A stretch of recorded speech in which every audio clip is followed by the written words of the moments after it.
A promise of radical change, a country free from drugs, corruption, and criminality. A vow to make ordinary Filipinos feel safer in their own land. But how far did the Duterte administration go, especially on its war against drugs, after 100 days?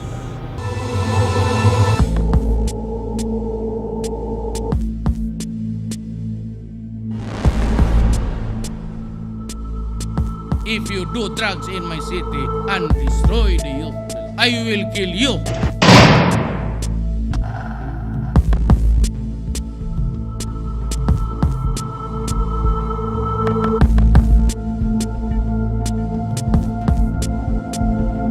The Philippines is being shaken by a drastic move as the country installed a leader who by all means is willing to crack down illegal drugs.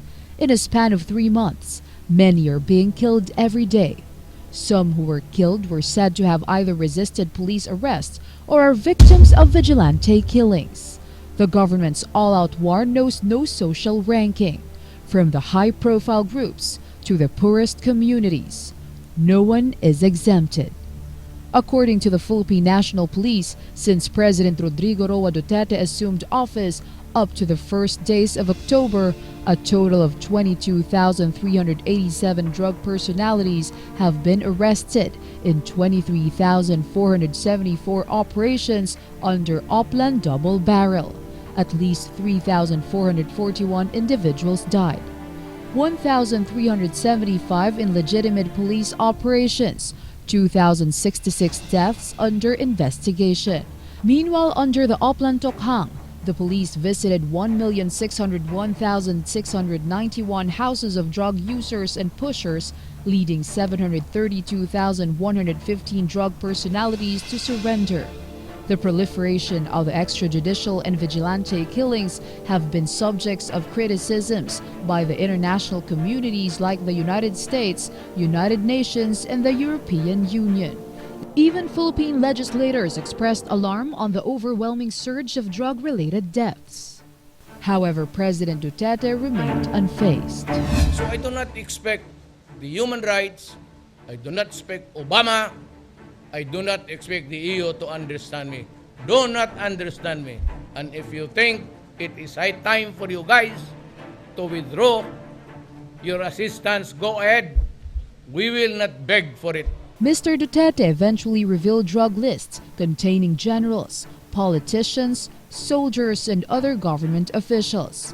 The House of Representatives is currently looking into the possible involvement of former Justice Secretary and now Senator Laila de Lima with the illegal drug trade at the New Bilibid prison. The president recently sequestered a so-called Mega Shabu laboratory in Arayat, Pampanga, which is now being eyed to become a drug rehabilitation facility. To be able to sustain the government's anti-illegal drug campaign, it needs an estimated amount of 50 billion pesos, while currently the country's budget for this campaign is only 10 billion pesos. At the moment, the Philippines has 42 rehabilitation centers. This can only accommodate 8,000 individuals. During his presidential campaign, President Duterte vowed to finish illegal drugs and criminality in 3 to 6 months. However, he asked for an extension of another 6 months.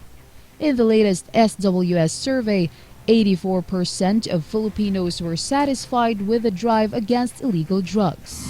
Winning. This was how PNP Chief Ronald Bato de la Rosa sees the result of the 100 days of tremendous efforts to curb drugs in the country. But for some, the government's drug campaign is something that is still half-cooked, something that needs more preparation. However, despite some hindrances, one thing is for sure.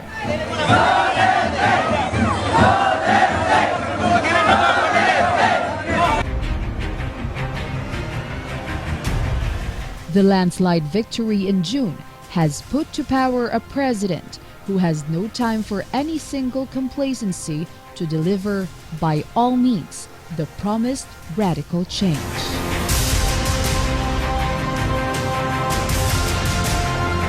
For GNM, the Global News Network, this is Jelene Fule.